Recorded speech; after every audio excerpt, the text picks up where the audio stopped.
Now let's create a profile for our staff users. Let's enter a name very similar to what we did for our contractors. Okay, and in this profile, our staff users can be enabled for web and tunnel mode. So we will make sure that both of those are turned on, which they are by default. So under tunnel mode, we will enable or use split tunneling. And this means that our connected users can access the user and the server network across the VPN tunnel. So those network objects were added to a group that we added earlier. So we're going to specify that under the routing address. Okay, and once they are logged in successfully, we want to assign our users an IP address from the address pool that we also created earlier. Okay, so now under web mode, let's enter a new title for the portal message.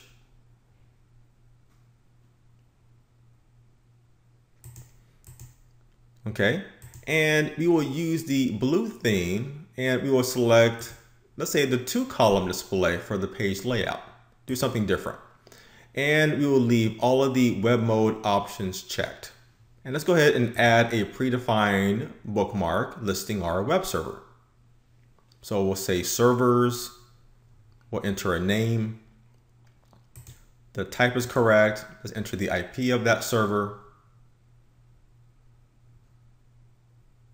And let's go ahead and add this profile.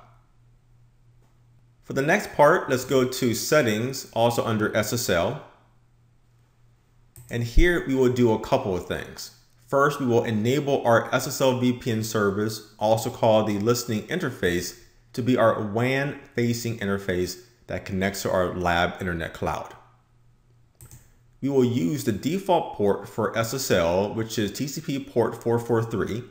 So that means in order to access this web portal for SSL, we need to type in HTTPS followed by the WAN IP or the DNS that is mapped to that IP of our WAN facing interface of the firewall. Now you will also see a warning here that our admin page is listening also on HTTPS, so there is a conflict. But that pertains to the LAN facing interface on our firewall. Moving on, we have restrict access.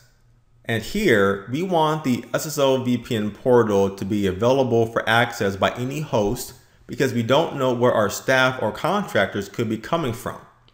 For the idle logout, if a user is connected to the VPN and they haven't done anything in 300 seconds, which is 5 minutes, the user will be logged out automatically. Also, when you are dealing with SSL VPN, a server certificate is required.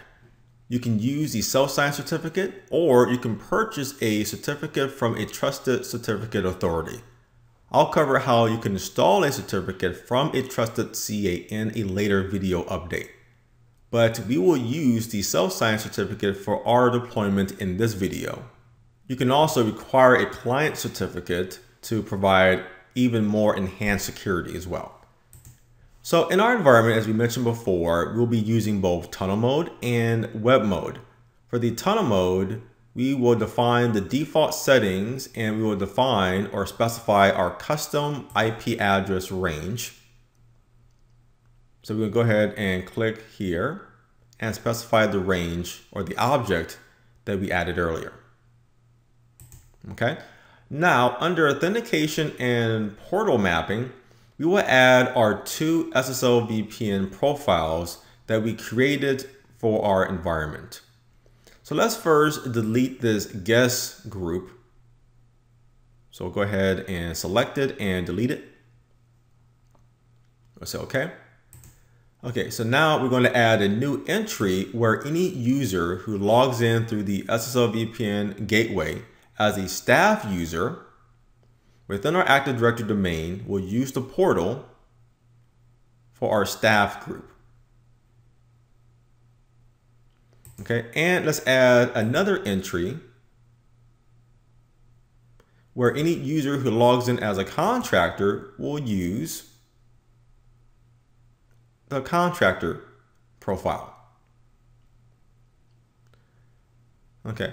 Now there's also a default entry, which means that any other user who logs in will use this profile, which would only provide web access, which is web mode.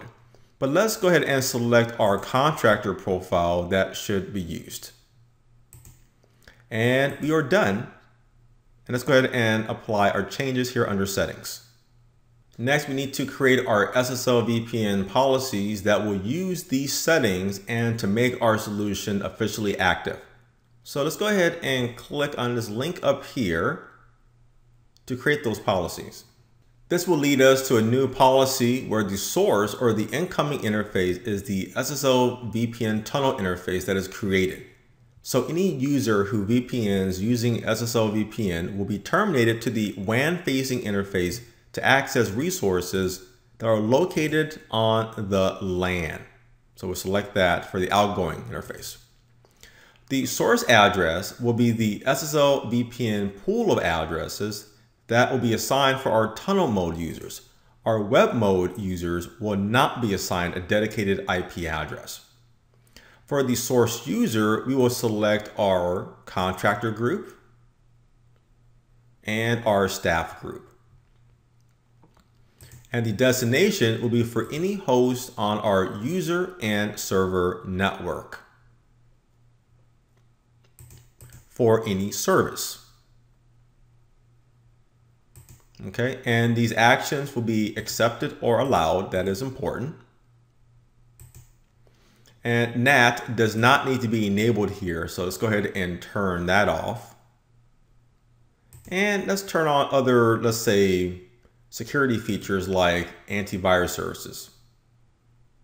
And let's go ahead and select the employee profile. And that is it. Let's go ahead now and save our changes.